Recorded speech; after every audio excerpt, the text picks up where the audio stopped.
pemanggilan, di mana Pak Puspo sejak dari awal tidak pernah menerima panggilan. Tahunya persidangan karena adanya diberitahu oleh teman bahwa dapat gugatan, kemudian baru menunjuk kami untuk menghadiri persidangan perkara nomor 36. Kemudian mediasi gagal seperti yang kita ketahui bersama dan dilanjutkan dengan jawaban, replik, duplik, dan kemudian putusan selah. Di dalam jawaban kami mewakili Pak Puspo dari komputasi relatif dan kemudian adanya kurang pihak dan lain sebagainya, termasuk tatap formil. Nah, kemudian dari pihak tergugat 1, tergugat 2, tergugat 3 dari Dewan Pers dan kemudian Kementerian Kominfo menyampaikan bahwa Pengadilan Negeri Surakarta tidak mempunyai kompetensi untuk mengadili.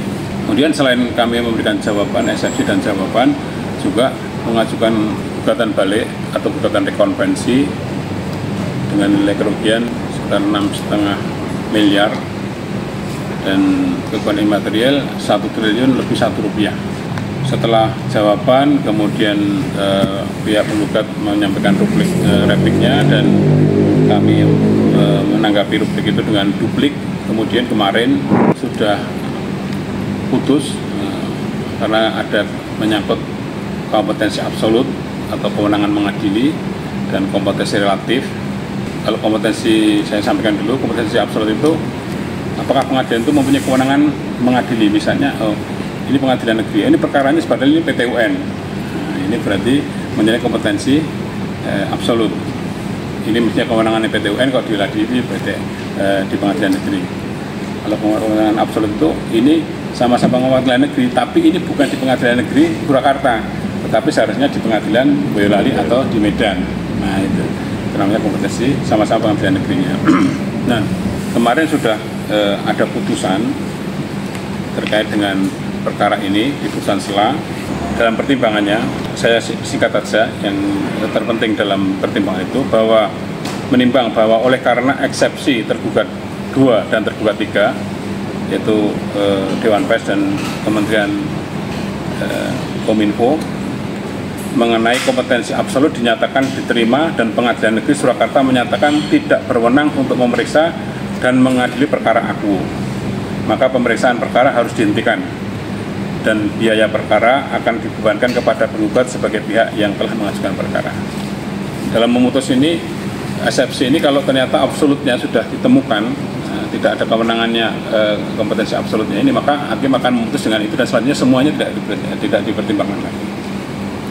Jadi kompetensi relatif yang kami ajukan dan sebagainya, atau formil dan sebagainya sudah tidak dipertimbangkan lagi, karena sudah ada kompetensi absolut yang sudah kesalahan tentang kompetensi absolut sudah terpenuhi. Nah, maka kemudian Majelis Hakim mengadili menerima eksepsi tergugat 2 dan tergugat 3 mengenai kewenangan absolut, menyatakan Pengadilan Negeri tidak berwenang memeriksa dan mengadili perkara nomor 36/PDT/TG/2025/PN SKT, membebankan biaya perkara sejumlah Rp432.500 kepada penggugat. Ini putusan yang kemarin, mohon maaf, ini baru kita sampaikan pada saat ini. Nah, kami ingin juga nanti, saya yakin teman-teman juga ingin pendapat dari ada 1-2 fakta yang akan disampaikan oleh beliau Pak Puspo selaku prinsipal.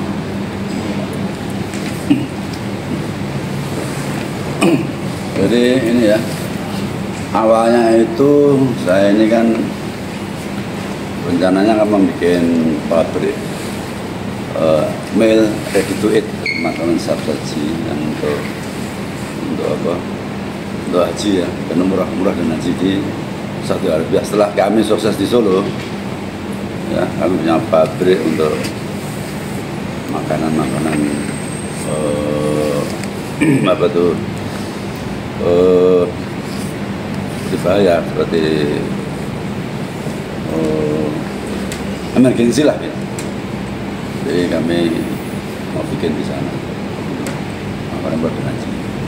Jadi makanan itu awet sampai 2 tahun. Nah, ini dibutuhkan untuk di umroh dan haji.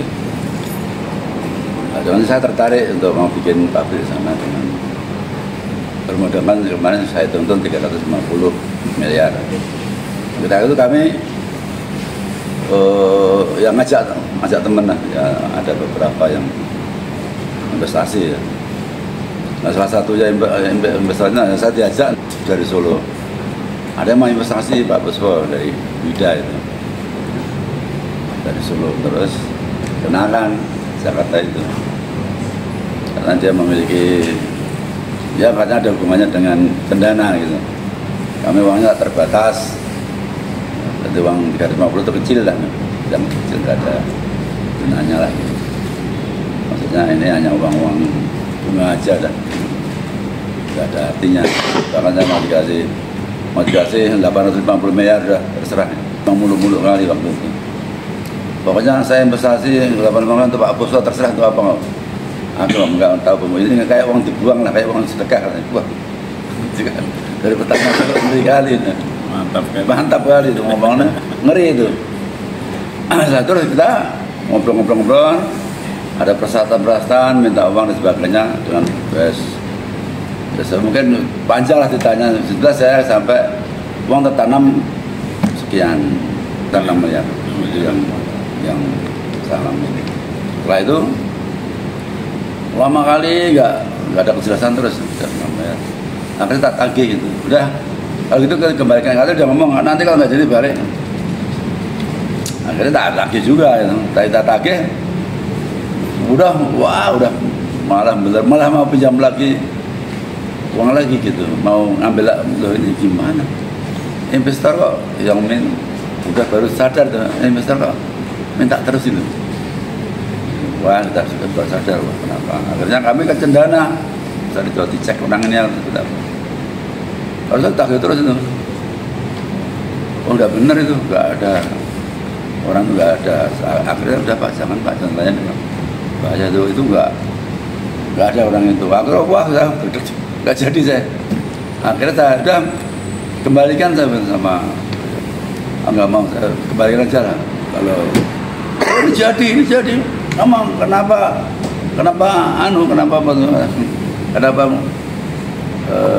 alasan kenapa kenapa dikatakan itulah.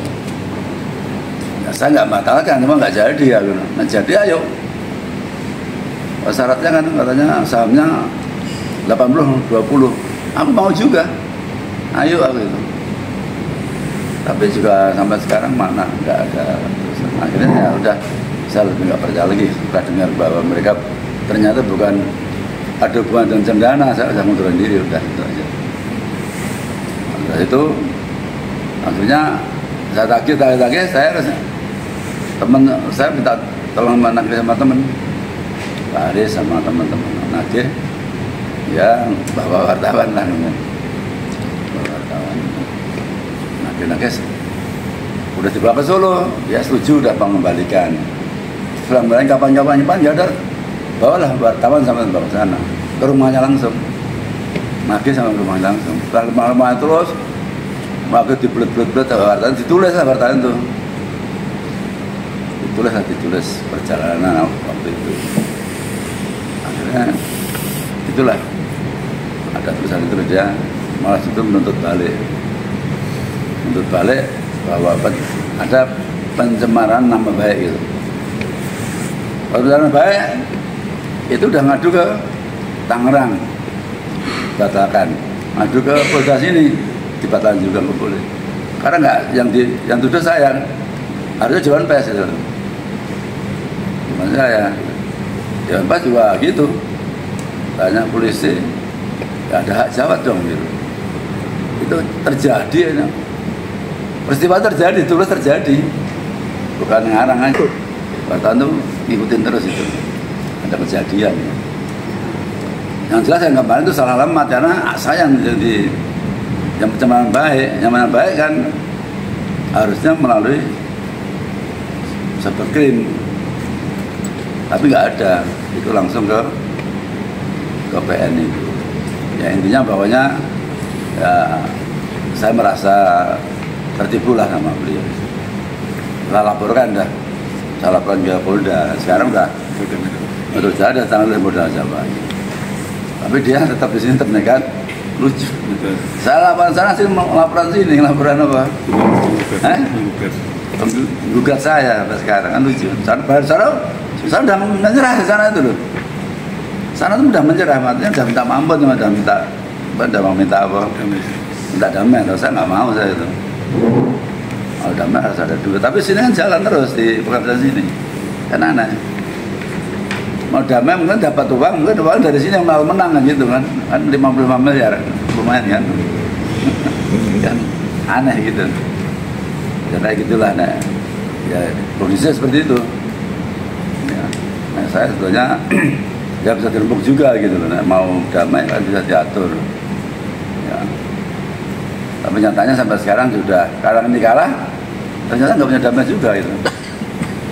Diem aja juga. Ya soalnya ini tergota ada 6 ini, tapi ini kan masih saya laporin jadi panggil diwawancara itu sampai sekarang. Tinggal dia sekarang tinggal nunggu damai atau tidak itu aja. Tapi udah nyerah, dah damai sudah gitu. Ya mungkin baru ngumpul duit atau cari duit lagi dari seperti saya lagi tuh. Dan lubang tempat lubang bisa juga. Belum tuh dapat lubang lagi. Kalau yang perkara 36 sudah di NO ya. Need on public declare itu artinya gugatannya tidak diterima, tidak dapat diterima. Jadi secara administrasi tidak bisa diterima. Jadi berbasis pada pokok perkara. Jadi memang menggugat itu tidak gampang ya. Nah ini kan tidak dapat diterima. Kalau pada waktu membuat jawaban itu kan sekaligus kan gugatan balik, namanya gugatan rekonvensi. Nah, kami sudah sampaikan pada waktu itu. Jadi kalau nanti berlanjut, nanti akan ada pembuktian gugatan konvensinya lah, kita rekonvensinya, kita membuat gugatan rekonvensi. Itu kita pembuktian yang benar yang mana. Kalau yang benar kami ya otomatis yang dikabulkan yang kami. Tapi kan ini kan belum sampai kepada pemeriksaan pokok perkara, sudah dinyatakan NO.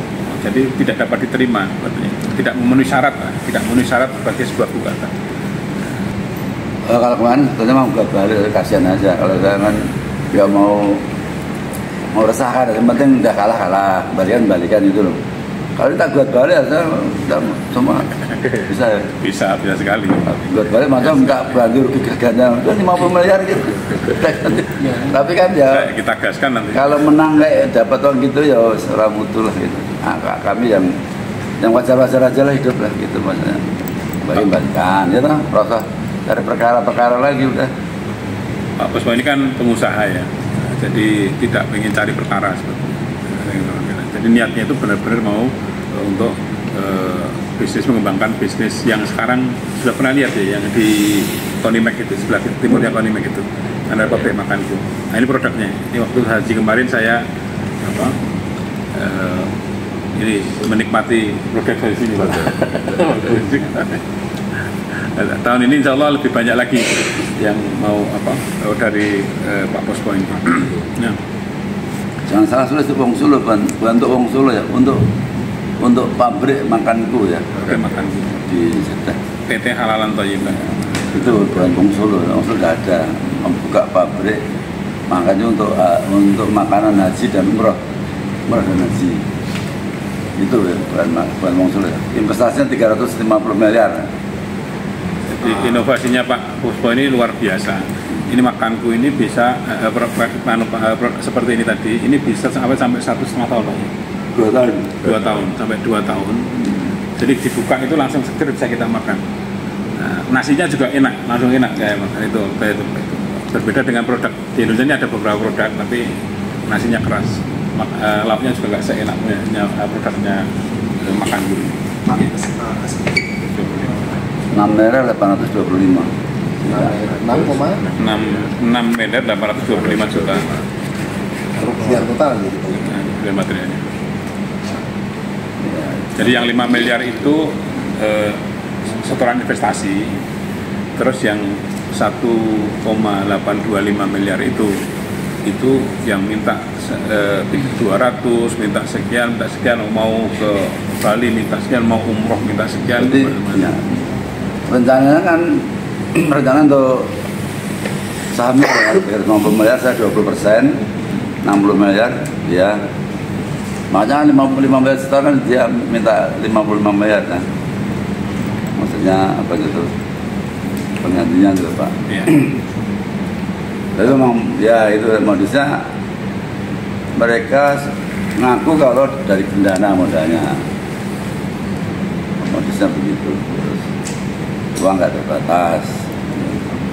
Dan itu uang cuma uang nggak kayak uang CCR-nya lah ya, kayak gitu.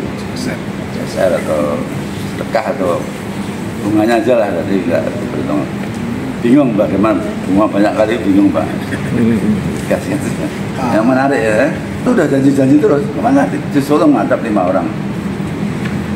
Saya wakili Pak Haris ya.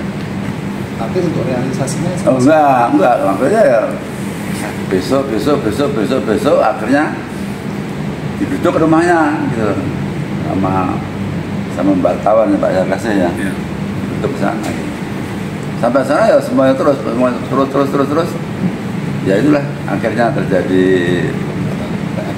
penulisan itu gitu loh. Dalam sistem hukum kita memang hukum pidana itu kepemidanaan, tapi sekarang kan ada proses restoratif justice, jadi keadaan restoratif. Jadi diberi kesempatan kepada para pihak itu untuk berdamai, ya tentunya Pak Oso akan merasa sudah selesai kalau itu sudah dikembalikan. Gitu. Lalu kalau tidak ada damai kan hanya dipidana saja. Ya dipidana, nah nanti kan kita pidana dan kemudian baru kita mengajukan gugatan untuk pengembaliannya. Tapi kalau dia katanya kemarin minta damai, dia banyak. Tidak damai ya kita tunggu dulu. Nanti kalau memang mereka mau, kalau tidak ya nanti itu tetap jalan di penjara ya. Tapi perdatanya kita tetap jalan.